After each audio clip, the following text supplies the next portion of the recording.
Los Angeles friendos, join Going In Raw as we go live on stage with Wrestling with Regrets Brian Zane September 24th at the Nerdist Showroom in LA. The link to tickets is in the description. This is Charlotte, and you're watching Going In Raw. That sounds terrible. What's up? This is the most must-see WWE superstar of all time and his lovely, gorgeous wife, Marie. and you are going in Raw. What's up? It's your girl, Sasha Banks, the legit boss, and you are watching Going In Raw. Oh, baby, I like it raw. Oh, baby, I like it raw. And you are tuned in to Going In Raw right now. How you doing? Hey friendo, Steve here. And Larson. Yeah, welcome to Going In Raw, the only pro wrestling podcast you need to be listening to right here, youtube.com/Steve and Larson. Be sure to hit that subscribe button and little notify bell on YouTube because we're on the road to 182,000 subs, Larson. We've been on that road all year. We had a little jump in our subs since yesterday's episode when we announced our epic road to 182,000. We had 11 more subs yesterday than we did the day before. Very excited about that. We'll get there. We'll get there by the end of 2017, assuming this world doesn't collapse before then. We want to get to 182,000 subs. We're gonna have a massive live stream. I'm announcing it right now. Wow! As soon as we get to 182,000 subs, discussed that. 182,000 subs, we'll do something very special. Once we got to 180, and then there was like a subscriber purge. Yeah, and we dropped 1,000 below. Remember that? Yeah, no, I remember that. We had the pizza party anyways, though. Yeah. So yeah, we're gonna pizza, and maybe we'll bring back Gaming in Raw for like a one-time live stream. Yeah. What kind of pizza should we get? I like it now. Round table again? We'll see what our Patreon's at. Costco then. Costco. Oh, I like Costco. I do pizza. too. Yeah, I like it. Isn't it cheap? How much you can get Costco pizza? Like for? $8. Ooh, hey-o. And it's way better than its comparably priced competitors. Oh yeah, for sure. At that price point. Yeah, no, absolutely. We're also on Patreon, patreon.com/Steve and Larson. We have 57 people watching. Hi, everybody. Pretty sure I just put this out to the $5 patrons. And we're still, today's the second to last day in August. If you patron us to $10 right now, well, then next week I'll send you a postcard with our signatures on it. And if you're a fan of my YouTube channel, YouTube MF Steve here, I'll get Lacey to sign it too. But you have to specify that. You have to ask for that. You okay with that? I guess I can't say no. I just shouldn't have told you. That's the thing. I shouldn't have told you. I do a lot of things behind your back. I'm just saying. We're also at Pro Wrestling Tees, ProWrestlingTees.com/Going In Raw. All sorts of great designs, including Mega Santa, if you haven't seen, and Fun Wrestling. If you haven't seen WGPW Fun Wrestling's 24-karat stream, which went down live yesterday, it's on our channel right now. Yeah, it's fantastic. It might be massive return at the end. It's probably the best show that Fun Wrestling or WGPW's ever put on. I'm really proud of that show. I think it went off really well. Even the echoey intro. Steve. Here. What? Oh, RK. Okay, now I get it. Your thumb there. You had to read it out loud. That was amazing. Almost. No, I mean, I didn't say it was perfect. I just so thought you guys are in on the joke. It came off really well. For the Patreon live stream of this episode right here, I do a different thumb than on the YouTube version. Yeah. And it shows Randy Orton giving an RKO to Shinsuke, and I always like to do little puns within the title. So it says Going In RK-Aw. Yeah. Going In RK, like Raw, but RKO. But yeah, but you just mash the two together. Exactly. It doesn't make a lot of sense, but you just figured it out. Is that your stomach? Already. Oh my goodness. Dang it. I mean, it's almost 1 o'clock. Freaking sandwich. Anyways. It is almost 1, Steve. So let's talk about SmackDown Live. Yeah. Because who cares about Raw? It was an all right show. There were some fun moments, but I think I was instantly put in a pessimistic disposition when the very first thing they did was announce a tag team main event without developing that match organically throughout the show. Yeah. Usually when they do that, I just know the end of the show isn't going to be that interesting. Okay, so here's the thing. 99% of the time, it has to be a real stinker for SmackDown not to at least tickle me. Yeah. And it inherently has an advantage because it's 2 hours long. So it's very brisk. It also has a lot of people on here that I really love, and they can do anything, and I'll be totally into it. And so there were things that I really liked about this week's episode. Yeah. Kevin Owens being the ref was by far. Oh, that was hilarious. That was my favorite. But there were enough things. But like you said, when you kick it off saying, hey, we've got a random tag main event, that doesn't do much for me. No. Because it just feels like like okay, this is an episode where at least for the story we're kind of spinning our wheels. Yeah, but there's also people on SmackDown that you can just sort of chuckle at because they're inadvertently they're funny in a way that I don't think they're supposed to be funny. Like for example, we got another great Dolph promo. It's just the exact. It's like, look, if you want to keep on making me laugh, then keep on doing that because it's so dumb. It's funny. It's really not a good direction. It's not a good direction at all. It's like what we say last week. Whiny Dolph is awful. Yeah, they doubled down on it. Yeah, I know exactly. They totally did. And then he called Finn Balor charisma vacuum. Yeah. I'm like, okay, Dolph. All right, Dolph. You really want to be throwing stones there, Dolph. I'm not a huge Finn fan. Yeah. I enjoy his work. Yeah. But he's one of those wrestlers that can stand in the ring and not say a word, and your eyes are fixed on him. I know. Exactly. That's charisma. That's really innate is. charisma. Yeah. He has it. Yeah. Did you see? I posted like a video link of one of his old Bullet Club. No, I need to watch some of promo his type. I would really love. I just want you to watch one of them. And I just want to get your like instant take on it because I think you would really dig it. Oh, I probably would. He was, and it's kind of a shame that they didn't bring him in. I mean, I know they had high hopes for him as sort of like a big time face who could sell a lot of merch, but if they'd let him, he could be so supremely over, even more so than he is now as a tweener. If he had that attitude he had in New Japan and Bullet Club. Yeah. Anyways, that's that could be said for a lot of wrestlers. No, that's true. I mean, look at the Usos. I mean, that's absolutely true. Yeah. Anyways, the episode kicked off with, like I said, the announcement that Randy Orton and Shinsuke Nakamura would be teaming up to take on Rusev and Jinder Mahal as the main event. And then the Singh brothers came out to introduce Jinder Mahal. Yeah. They all went down to the ring. Mahal dropped a promo. Decent enough promo. Yeah, no, I liked it. And then he like started placing shame on the Singh brothers. Yeah, and they apologized. No, they didn't just apologize.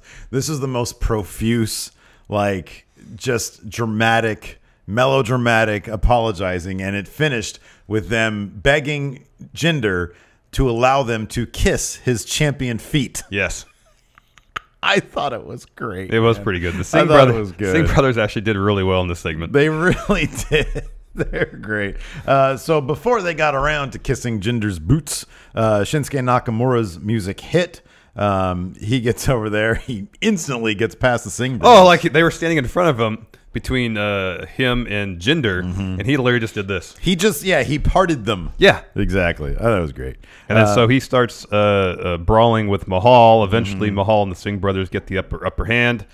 Randy Orton comes out to the ring. Sprints to the ring. Yeah. Rusev comes out. It's funny because Orton got his video package. Yeah. They made a big to-do about Orton coming out. Rusev just walked out. Yeah.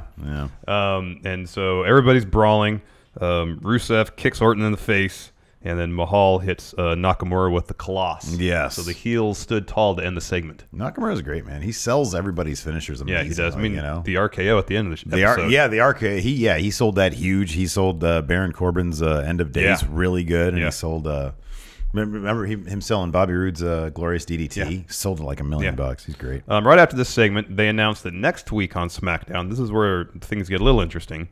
Orton will take on Nakamura in a one-on-one bout. On the line is a future title shot. Hey, whoa! I'm assuming at Hell in a Cell. Yeah, I think so. So that came into play after the main event. It's going to be interesting. The Hell in a Cell is September. No, it's October. But it's early October. Yeah, it's early. It's like October 9th or something. Something like that. I think it's something like that.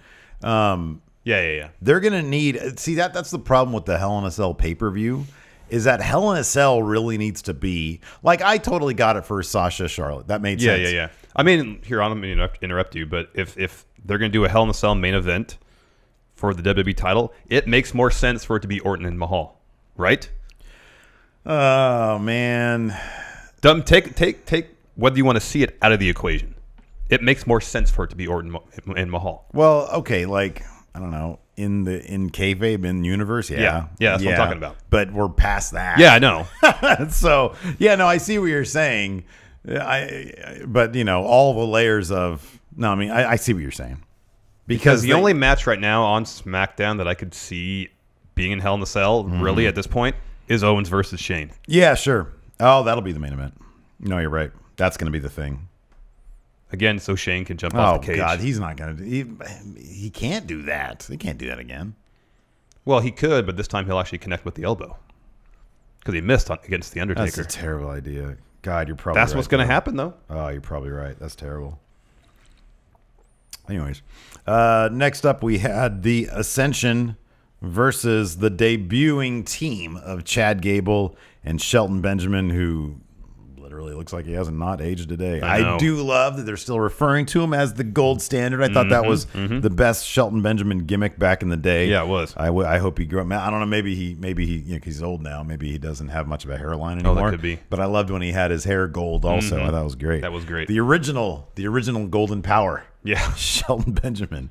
Another match. Debut match, or in Shelton Benjamin's case, re-debut, that was interrupted by a commercial break. This really bugs me. Oh, yeah. For a while, I was totally cool with commercial breaks, the picture-in-picture during commercial breaks of the matches. Yeah. Now I can't stand it. Yeah. Because for a time, it seemed like they were just doing character work, rest holds. Right. But when you have a good portion of the match and there's actually things happening, I would like to see it. Yeah. On my television, in full, not in a smaller window. It's really starting to bother me. Yeah, I agree. Let me ask you this, though. So it wasn't until I think they got back from commercial break that they did the hot tag. So at least there was that. And I know. I think Gable was in it. He was getting worked over by the Ascension the whole time. So maybe they just think, okay, we're going to have this going on the small screen. People get distracted by the commercials. They won't notice. If they're going to do it, then that's a good way to do it. It was the same thing last week with Bobby Roode and Aiden English. Yeah, Aiden English had control of the match the entire commercial break. Yeah. Well, I mean, at least they're giving you that. But if that's the case, then just go to commercial. Yeah. No. So, wow, you'd rather simply see commercial over trying to give you more action. Yeah. I see your point. I do. Again, I see your point. I'm not necessarily certain I agree with it. I do agree with the, hey, if you're debuting somebody new like Bobby Roode and you're seriously going to commercial, and so I get to see this little inset of him, it's kind of insulting. But yeah, if you go to a commercial, it's sort of out of sight, out of mind. Yeah. You know what I mean? Because the commercial dominates the frame. The audio plays for that, not the wrestling match. Right. If what they do during the commercial break is more or less action that's not important to the story being told in the match, it's just killing time. Yeah. I'd just rather not see it. Well, there you go. At this point, if they change things up, I might be cool with it. Yeah. Great to see Shelton in the ring, though. Oh, it's fantastic. He picked up the win, pinning Victor after a reverse STO. Yep. So he looks great. I mean, it's, you know, he doesn't look any older.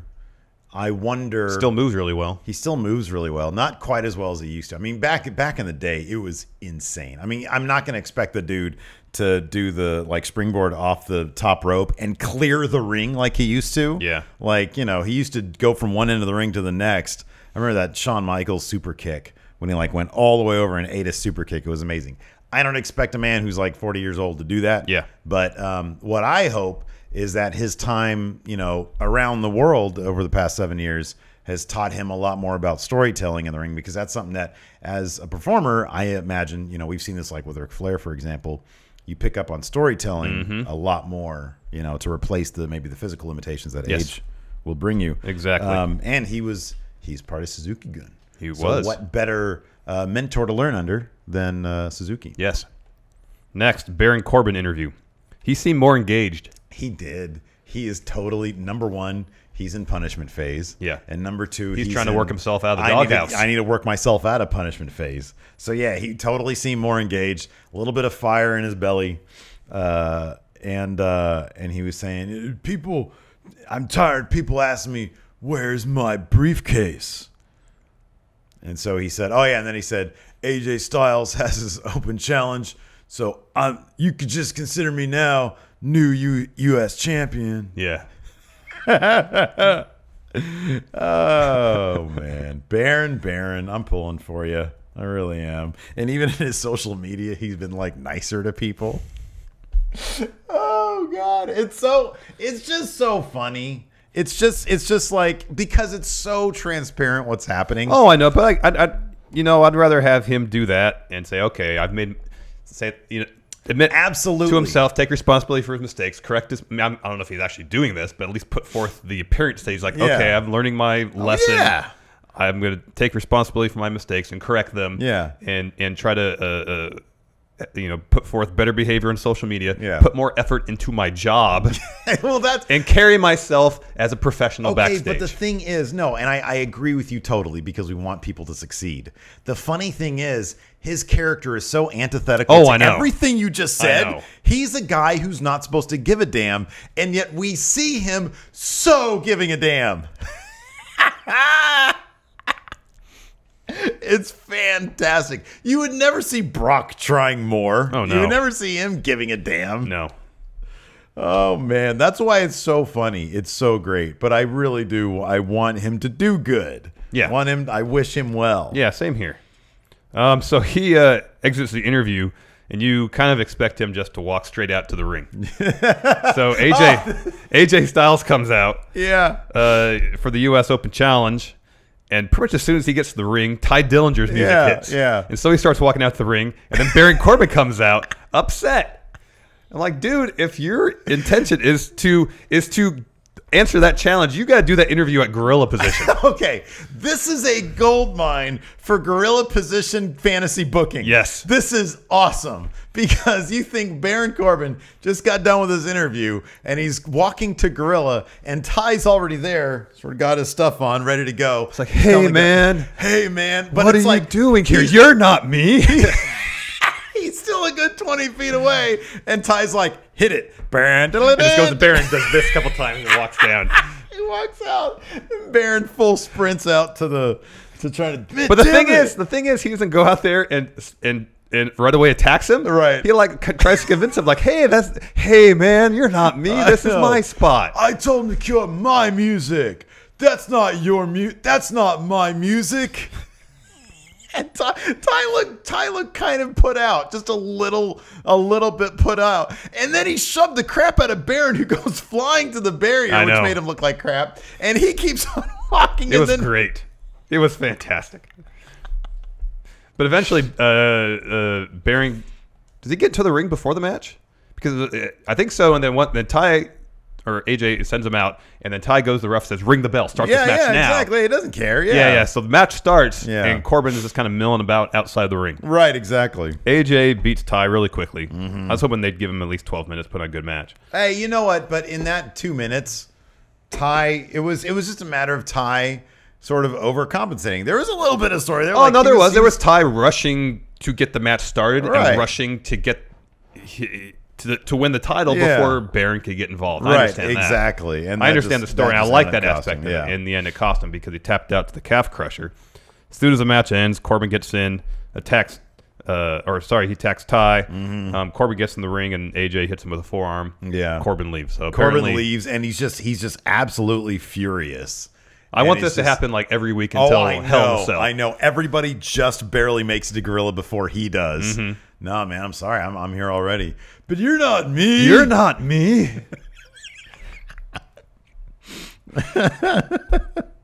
They really need to give him his old music back, too. I know. And the old entrance, the old video. I know. They really have not. They've done a disservice to him. But he's also maybe that's intentional at this point, though. I think it is. I honestly think it is. Like, he looks like a goofball. He just looks like, and he's all whiny outside the ring. That's why I told you his new gimmick is a dumpster fire. After this, we had a Rusev Jinder Mahal segment backstage. I like this because they didn't directly reference their previous issues on Raw, but they alluded to them. Yeah, because Rusev said, "I'm not your friend. Yeah, I don't want to be your friend. Yeah, we're out here for one reason: revenge." It was good. But I love Jinder coming up to him. And the great thing is, and they're never going to revisit this kind of thing. They're never going to revisit it. But Jinder comes up to him, looking for friendship, basically, saying, hey, old friend. And Rusev says, no, we're not cool. But it kind of also illustrates that when, the old storyline that when you're a champion, you always have a target on your back. And the camera went over to Jinder as Rusev said, "We're not cool. I want the championship." And he walks away. And Jinder kind of had this look on his face like he was sort of understanding that. It'd be kind of great if they explored that with Jinder. They're never going to because they preferred him to be the guy who comes out and everybody starts chanting USA at him. But I think that'd be kind of an interesting way to go. I agree with you 100%. Yeah. Anyways, next up we have Bobby Roode versus Mike Kanellis. Man. The highlight of this match was that they changed the awful glorious animation. Yeah, to a different glorious animation. But at least it looks like it wasn't made in 10 seconds. Yeah, they put a little bit of thought into this It's one. a new font. There's some effects going on. There's actually a smooth animation. Let's talk about Bobby Roode. Let's have a conversation about Bobby Roode. Because we both agree that obviously this is not NXT Bobby Roode. It's almost as if last week when he debuted, he was kind of a different character. Yeah. It makes me feel like Vince is a big Bobby Roode fan. I think he's a big Glorious fan. That's what I think it is. Well, I think Bobby Roode looks like he looks like $1 million. Oh yeah, he does. There's no wrestling promoter in the world who look at Bobby Roode and say, "You are not world champion." But here's the thing: I think Vince sees the reaction that his song gets. I know, dude. And the pop his song gets, and is going to center everything around that. I think I think you're absolutely right. I think it's a case of Triple H doing exactly what he wanted to do with Bobby Roode in NXT. And it was brilliant. And it being great. And then Vince prizing Bobby Roode so much that he wants to now take the reins of Bobby Roode. And he's completely changing him. There's aspects of it that make me crack up so hardcore. For example, the little graphic they did of Bobby Roode before his match started, like before they went to commercial. Coming up next, the Glorious One is coming out, and it's like Bobby Roode and then another Bobby Roode from behind, and then a third Bobby Roode over here, and it's kind of comical, but not in the way that they want. Yeah, and he comes off like you're right. It's a new gimmick. It's a new gimmick, and his character in NXT was so good. I know. He was a fantastic heel. It was a guy who came in. And especially if they're going to push Corbin down the card, which being in the U.S. title scene is not necessarily a huge demotion. Right. But to add Bobby Roode, his NXT character, to the mix would have made things so much more interesting rather than just having him as smiley babyface. I know. Because that's what he is right now. Well, okay. I don't know. Who did he take on? Yeah, Mike Kanellis is a heel. And Aiden English last week. Aiden English is a heel. And like last week we said, okay, they know he's going to get a face pop because this is debut, so we'll kind of stick with that. Yeah. And I was like, I understand. I don't like it. I understand it because it'd be cool if he came out, had his match, got that pop, and then dropped a heel promo right after. Yeah. People are going to pop for his music regardless. Yeah. Regardless of he's face or heel, because that's what happened in NXT. Yeah. Granted, different crowd. They appreciate good work just as much as anything there. But this week, he was doing the same stuff. It was a lot of smiling. There's one point, I swear someone must have had a glorious line in the crowd because he pointed at them and smiled at him. Yeah. Bobby Roode in NXT would not have done that. I know. So they're definitely doing something different. I know. Now, you're of the hope that they're setting us up for a turn, right? Well, I'm hoping for something along the lines of, okay, so you remember when Daniel Bryan won he cashed in, and he became arrogant heel? Yeah. I'm hoping for something kind of like that, like maybe kind of, and I'm only referencing this because he's been in the news lately with Hurricane Harvey and stuff, Joel Osteen, okay? Real creepy, smiling televangelist guy, okay? If they go in the direction of something like that where he's so into his own hype, how about this? Then maybe it'll work. How about this?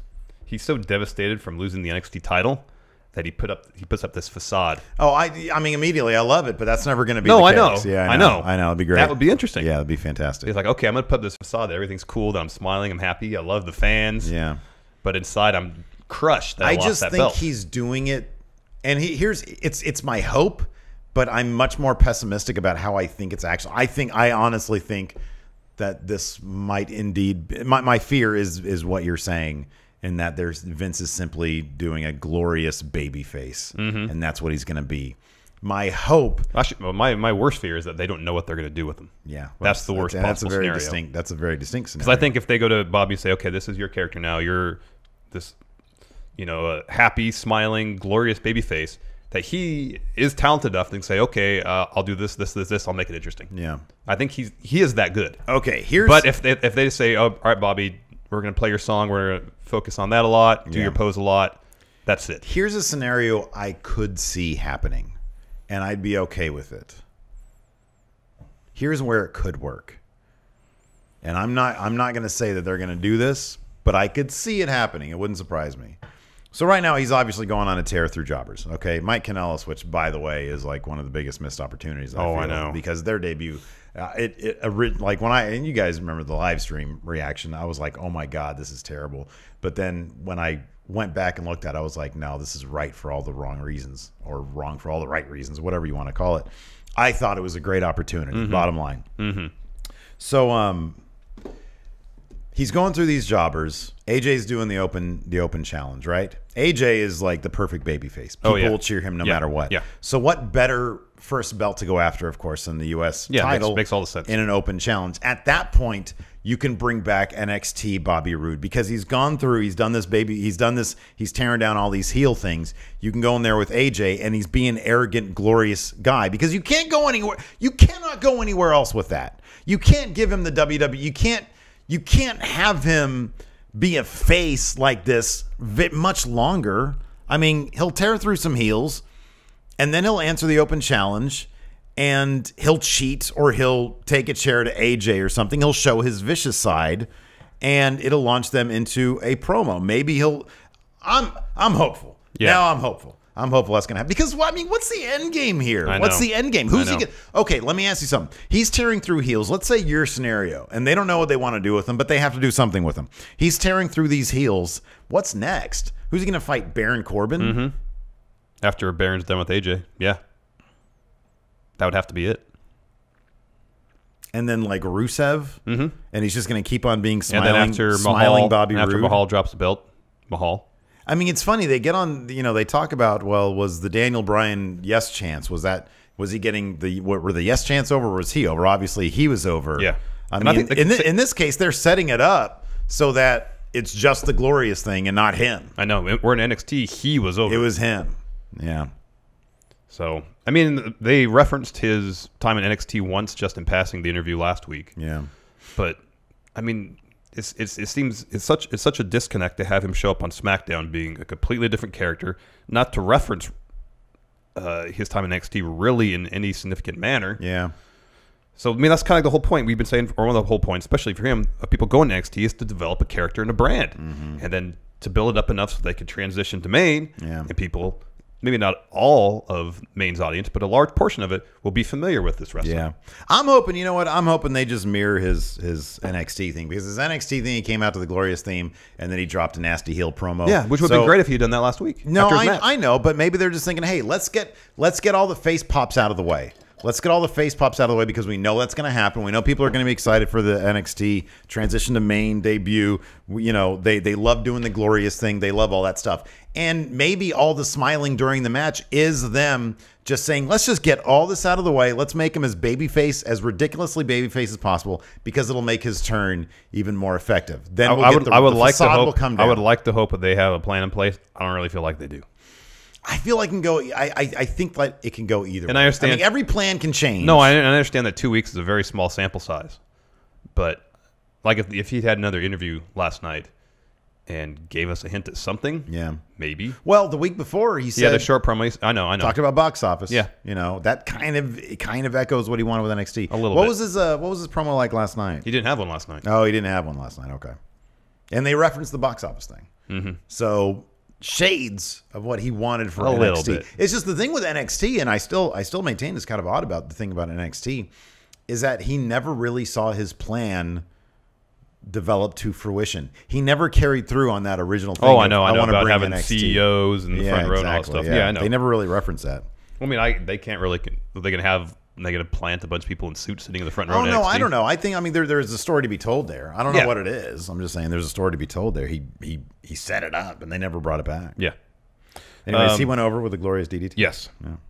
Yeah. Next, Aiden English came out to sing. Yes. Oh, before this, actually, before they went to commercial, they showed Kevin Owens walking through the bowels of the arena. Yeah. towards the ring area. So Aiden English is singing. He's interrupted by Kevin Owens. This was my highlight of the night. This whole pretty thing, good. Yeah. So Kevin Owens says essentially they're in Arkansas. And I said people in Arkansas can't appreciate your.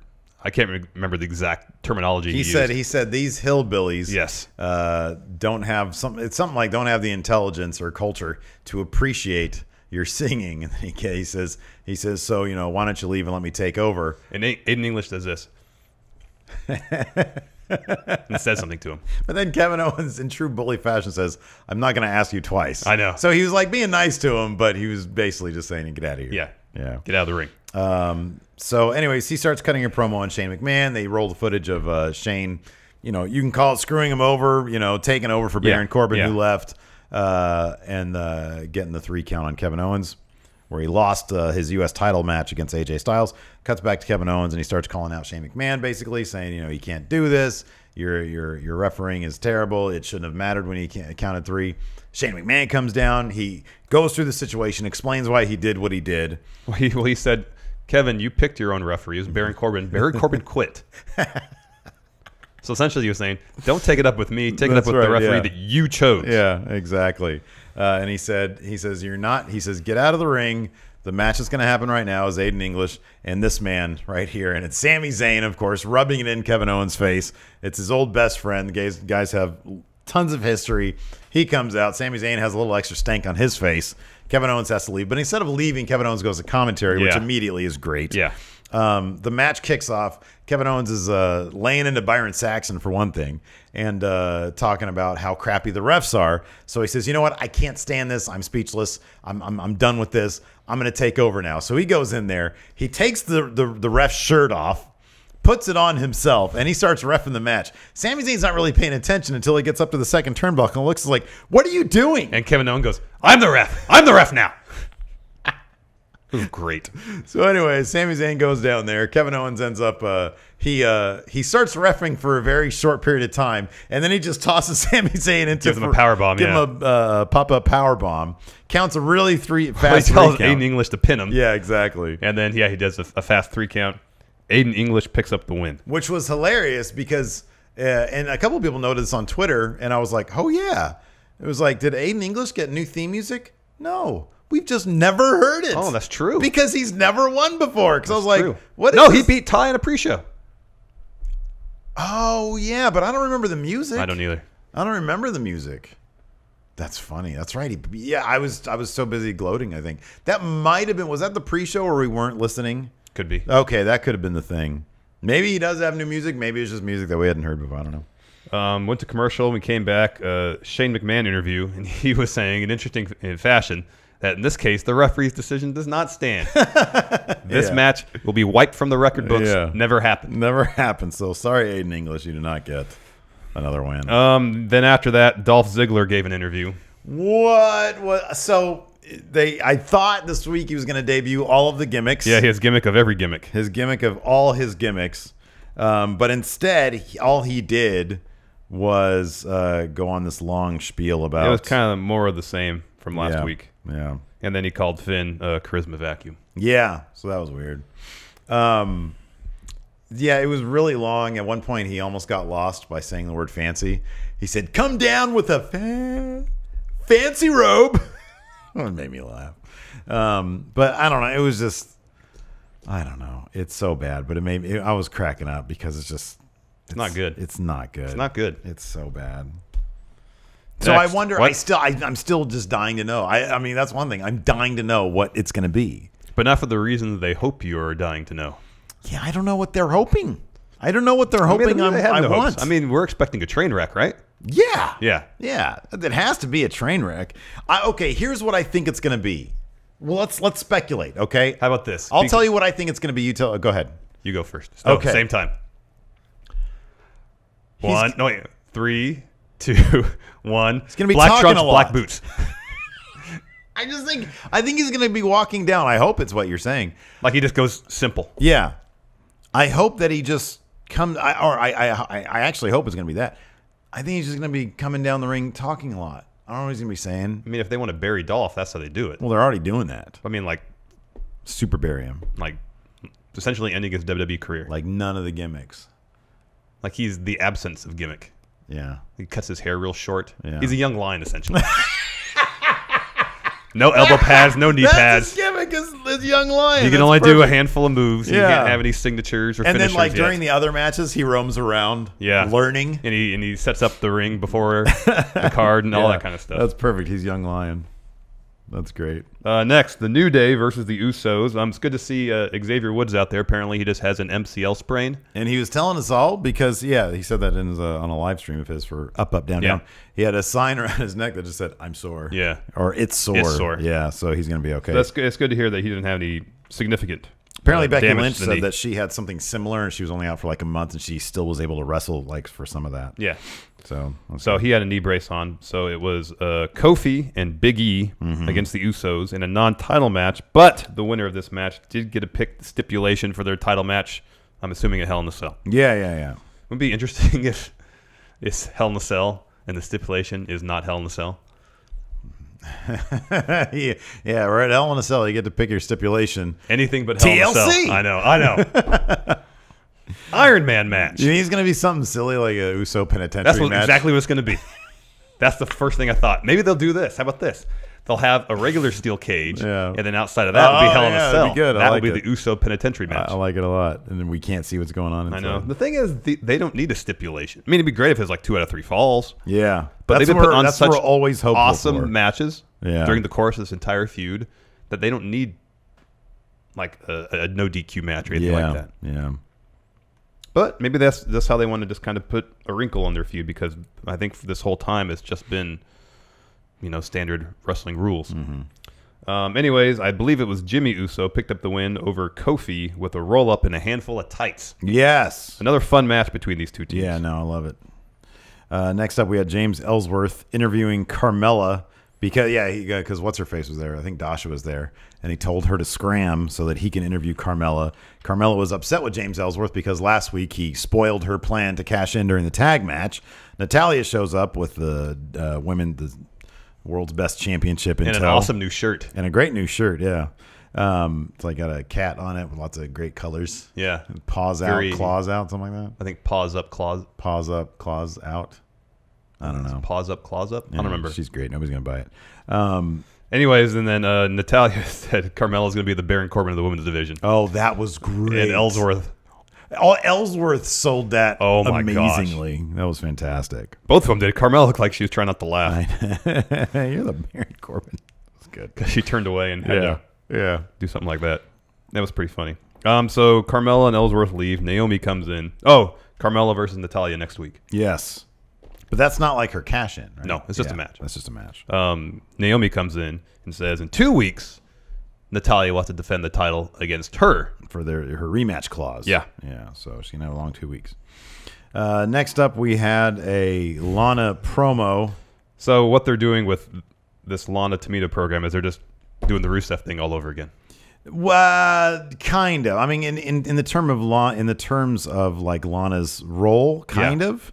But I know. I mean, like it's with a very hesitant. I know, and also Rusev came out all in on their right, exactly, and their so this deal. Whereas Tamina, as you said, seems somewhat reluctant about the whole because thing. did you see? So she fought a jobber, completely squashed her. Tina Stock, and Lana was on the outside doing like the Rusev thing, saying crush. She said Tamina crush, crush, stuff like that, and that would get Tamina jazzed up a little bit more. But did you see the so afterwards she had like a photographer taking pictures of Tamina. I heard about that, yeah. And they have the pictures, the actual pictures online. And this is sort of, I think, what they're getting at is that Lana's trying to doll up Tamina to be like, she's just sort of uncomfortable in front of the cameras. So she's trying to make her more comfortable with herself. Yeah. Like she's going to be a crush person, but she's also going to be, like ravishing as well. I think. Because Lana was talking about the ravishing revolution or something. Right, like that. exactly. So it's off to a bad start, but I think these are going to get. See, why didn't they show that on TV? Yeah, I don't know. Because that actually adds some depth to what they're doing.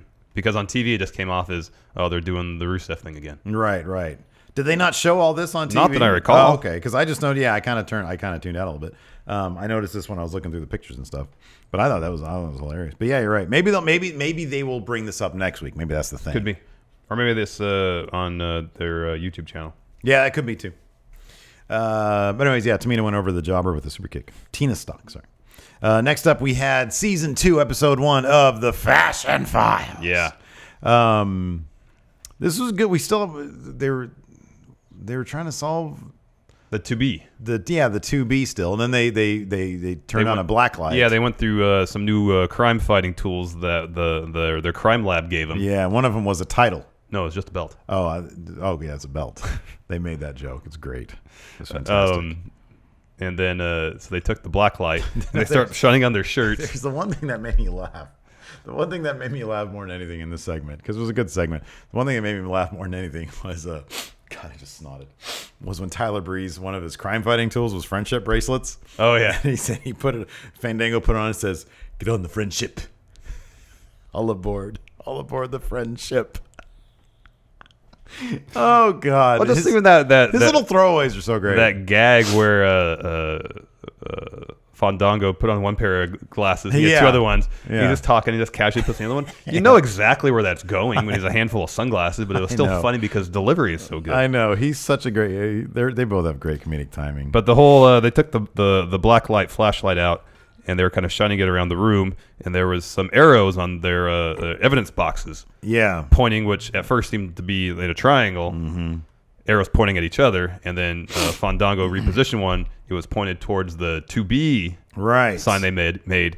They flashed the black light on it, and it said, or not to be. And so they were going, Shakespeare, artists, Aiden English. Aiden English. So I'm guessing next week they will confront Aiden English to see if he is the man who's been trashing their office. Correct. I'm guessing not. Probably not. Going to be Luke Harper and Eric Rowan. Probably. Yeah. After that, we had the main event. Randy Orton and Shinsuke Nakamura versus Rusev and Jinder Mahal.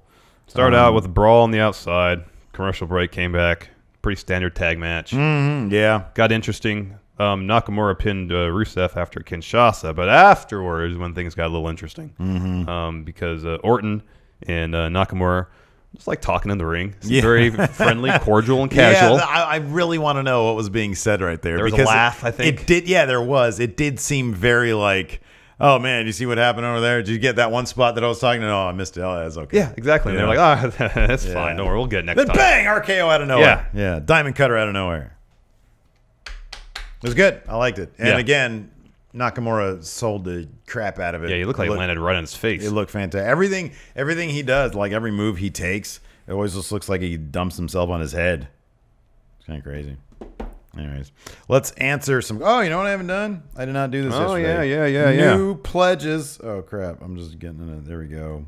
You load up questions. Oh, there you loaded, man. Get your first question ready as I read these off. I can do the first question right now. No, stop it. I don't know where I left off last week, so I'm going to start with Joshua Montano, Trey Garrow, Matt McCarty, Suds, Baron Corbin's Hairline Worldwide, Will Strauss, Philip Green, Tony Huffman, Overrated Dumpster Fire, Sam Brunker, Ben Holt, the Re-Dragon, Frosty Gambino, the Loser Rate, Number 1 Contender, Hacksaw Ben Thuggin, Jake Seitz, Michael Cooper, Penultimate Tommy Wiseau's back, and Dylan Devaney. Thank you very much, everybody. Thank you, everybody. Appreciate it. First question, Fat Bastard Champ Alex Foster. You fat bitch. He says, what in the Hans Christian Andersen did Ty do to lose in about 2 minutes? He was on TV. His urgency. He was wrestling with a sense of urgency. He was on TV. It fit within the confines of the storyline. Yeah. And it was essential for moving the brisk show along. I was okay with it. Yeah, me too. I mean, I want Ty to get more TV time. I want Ty to get all the TV time. I understood the point of it. Yeah. Jack Dolan is Total Divas ruining the women's divisions. No. I don't watch Total Divas. I'm fine with the women's divisions, so no. Especially once Asuka comes up to main. She's not going to be on Total Divas. I don't think she's going to be on Total Divas. No. And she'll like hold all the belts probably. Yeah. King of Swerve style, Damian Dam. power rank possible stipulations for the tag team title match. Number 1 is Uso Penitentiary match. Steel cage inside of a Hell in a Cell. Right. Number 2 is a shower match because, they reference, the penitentiary showers. Bad things happen there. Number 3 is It's Sore match. Yeah. I don't even know what that is, but that's number 3. And number 4, 2 out of 3 falls. 2 out of 3 falls. And then number 5 is the Uso Penitentiary, but they actually go to a real prison. Oh, yeah. It would be like House of Horrors, but an actual penitentiary. Okay. Exactly. Sounds good. RJ, hey friendos, is this an Orton heel turn or is it just tweener Orton listening to his voices? I hope for the former. Thanks. It's just RK out of nowhere. This is like 2 guys going to be fighting for the title. Or for a chance for the title. Chance for the title. Orton's just saying, hey, I have this, and RK out of nowhere can hit me anytime. That's all it is. Yeah. You don't want to try putting up Nakamura as a big face against Orton as a big heel because people aren't going to root against Orton as a heel. Like, the dude burned down a guy's house as an act of a face. Yeah, and people cheered it. Oh, nice. We're at 181. Oh, cool. We're above the Wade Keller podcast. Cheap Heat. Really? Cheap Heat? Wow. Man, we're above Killing the Town and Lillian Garcia. Oh, and the Taz Show. He's coming at number 200. Moose. Cool. Moving on. Evil Larson. Mike Kanellis, Ty Dillinger, Sami Zayn. Was last night the night of forgotten superstars? Anyway, my question for this week is, who had or has the better DDT? Jake Roberts, Raven, Bobby Roode, or Alexa Bliss? With all respect to everybody in the past, the Glorious DDT is really... People pretty sell good. the crap out of it. It's pretty good. People have been selling that really, really well. I always loved Raven's DDT, though. It always felt special and was also named after a Pearl Jam. It was. Even flow. Even flow. Marky Mark and the Bullet Bunch. Hey, friendos. I've been a patron for a month or 2, and this is my first question. Cool. Thank you very much. How do you feel about Natalia's Baron Corbin reference? Still punishment to Corbin, or just a reference to his ultimate cast iron failure? It's still punishment. It is, but it was funny. Punishment. It was hilarious. It was really funny. It was great. But oh, yeah. Oh, man. Great question. So we've sort of been watching the Mae Young Classic. Like, you've watched the first 2 episodes. Yeah. I've watched most of one. Yeah. But, I've kind of paid attention to the participants. Power Rank, who this is, that guy says, Power Rank, who should go straight to Maine? Jazzy Gabert. I admittedly have not seen her wrestle yet. Oh, okay. But she's a power wrestler. She's big. What really do you need to know? Mm-hmm. You know what I mean? Candice LeRae. Mm-hmm. She's got a wealth of experience. Yeah. Toni Storm. Yeah. I love Toni Storm. She's great. Yeah. I haven't seen Kairi Sane wrestle yet. I mean, I've been hearing for a long time that she's spectacular. Yeah. Yeah, those are the names up. Hold on. Let me look at my notes from the first 2 episodes and see if anybody else. I'd like to see Baszler go to NXT. Yeah. I want to see her go to NXT first.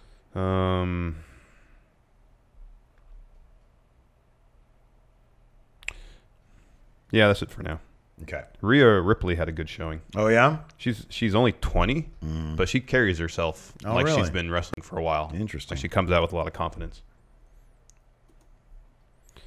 CM Punk finds it insulting. Do you want to do it as CM Punk? CM Punk finds it insulting. Seeing as Gato is an active wrestler for New Japan as well as their head booker, who are 3 active WWE wrestlers who could fill the same role, essentially. Number 1, Kevin Owens. Yes. Absolutely Kevin Owens. Number 2, Sami Zayn. Yeah. They'd be a booking team, though. Yeah. Let's put them 1. They're both at 1. Number 2. Chris Jericho. Oh, that's good. I feel like he could do a good job. He's a very creative individual. I think you're right about that.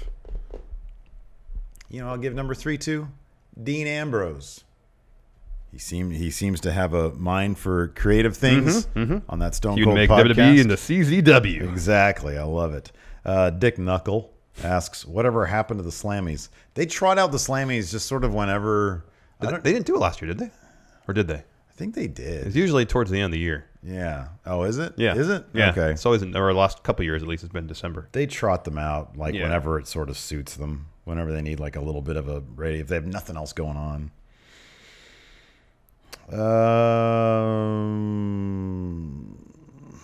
The Punjabi Larson match. Last year, everyone was on board for the Cruiserweight division being sent to SmackDown with the Kendrick versus Kalisto match at Survivor Series last year.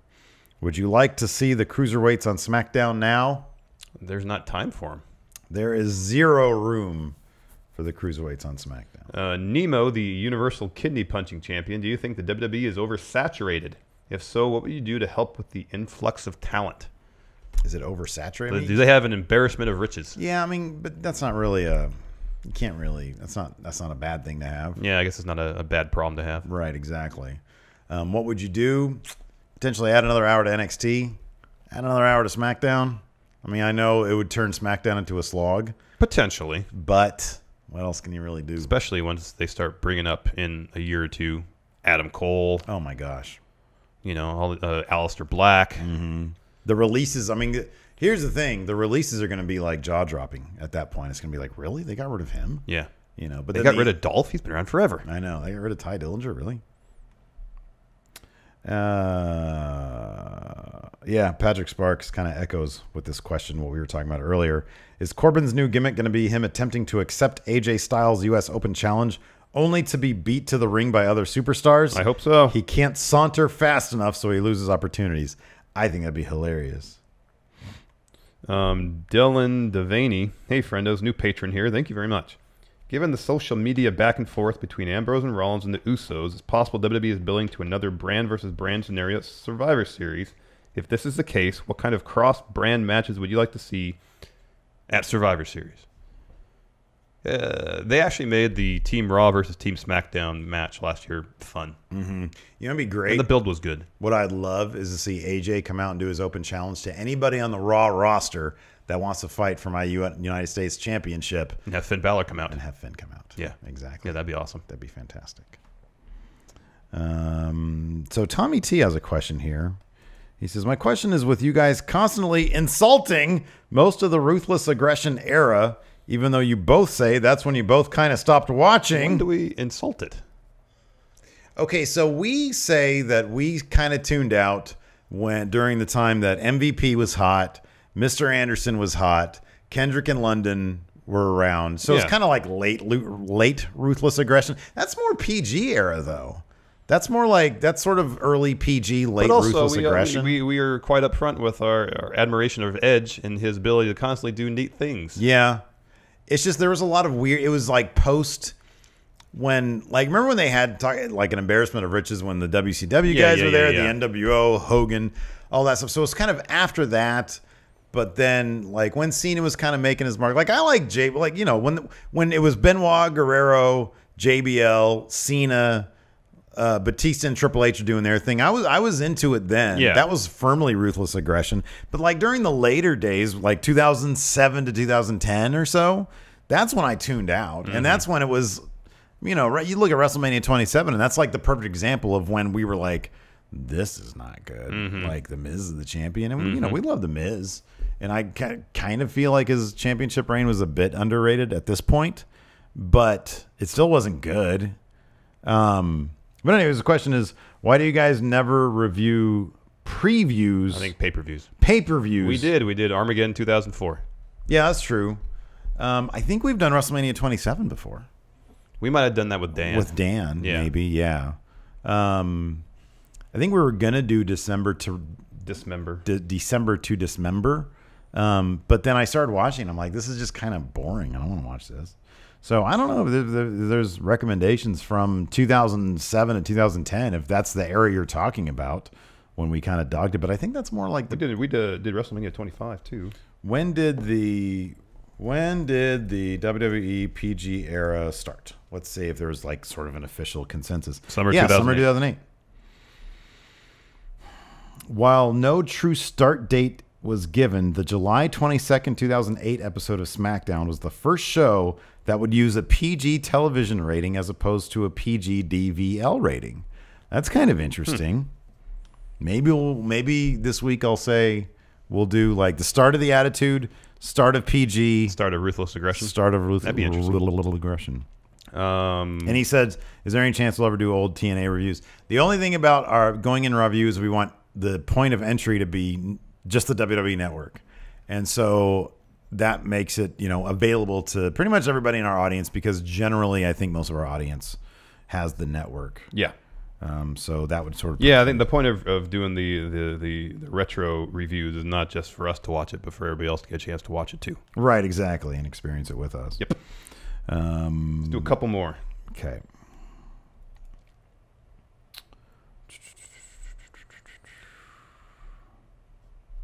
Oh, you know what? Now that we've kind of that guy again, what should be the next WWE tournament? There hasn't really been one. Tag teams. Yeah. Tag teams across the world. Mm-hmm. Who would we have in that War tournament? Machine. War Machine. They're free agents. Get the, what are they called? Chosen Bros. Oh, that's a good one. That's a really good one.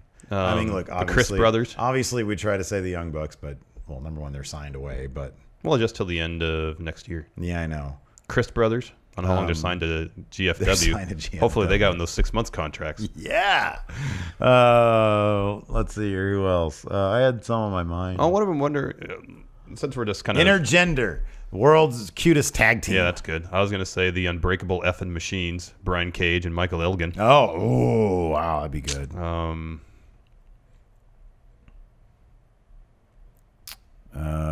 What about didn't they tag together? Didn't we see them in a tagging together? Shane Strickland and Sami Callihan. Yeah, I don't know if they like normally do that together. South Pacific Power Trip. Yeah, that's what I was trying to TK think Cooper of. and Yeah. what's the other guy's name? Yeah. Travis Banks. Put Mustache Mountain in there too. Yeah. Yeah. Oh yeah, that'd be good. Yeah.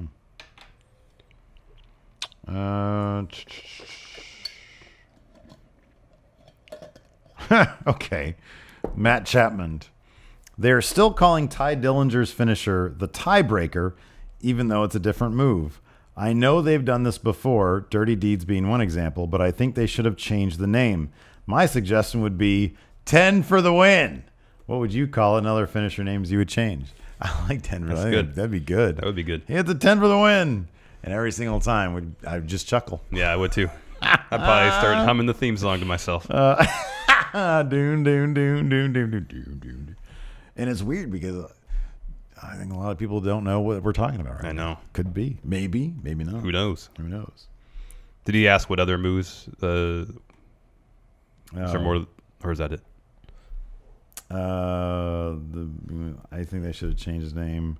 Oh, yeah. What would you call it? And what other finisher names hard would to you beat. change? 10 for the win. Yeah, good. no, I'm with you on that one, Matt. I would change the name of the lumbar check. You would? Yeah, I don't like that name. I'm okay with it because the move, especially when sold, is so good. I know. No, dude, I love the move. It needs a cooler name. Lumbar check sounds like a medical exam. It sounds like you're just going to the chiropractor. Right, exactly. Yeah, I know. I got to get my lumbar checked. And then the doctor drops you and you go bouncing up. And you're like, wow, I feel great. My spine is aligned. I feel awesome. I didn't even think it has a name. Whatever Seth's finisher is. Yeah.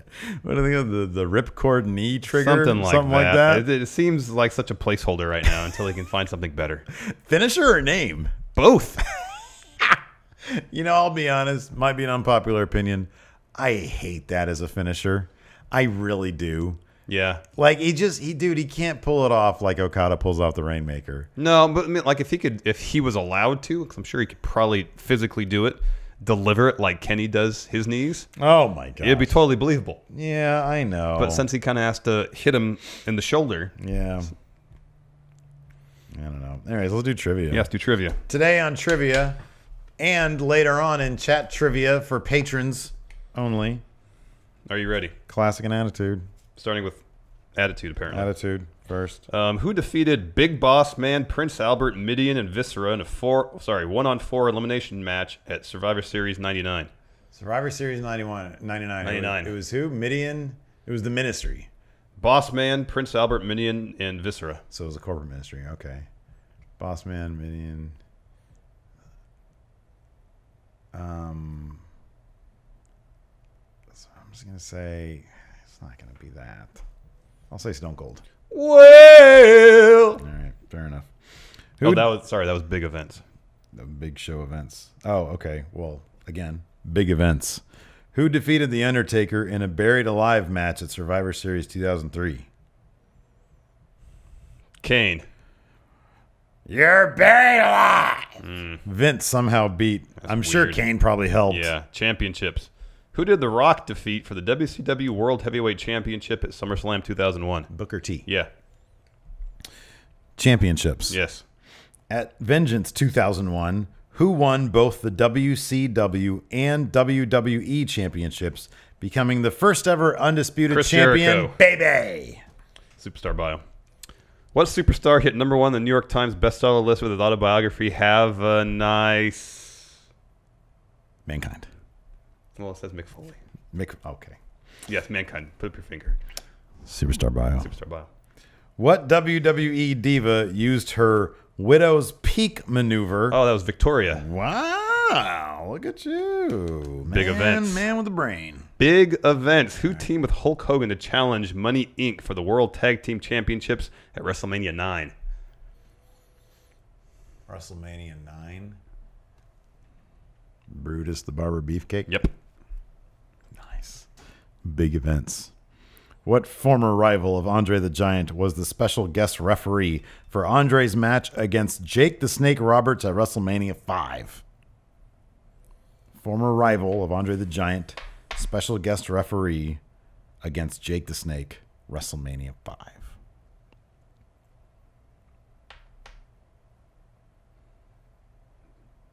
John Studd. Very good. Look at you.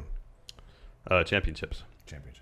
On what popular WWE interview segment did Andre the Giant challenge WrestleMania to a WWE title match at WrestleMania 3? Piper's Pit. Gosh, that's easy. Championships.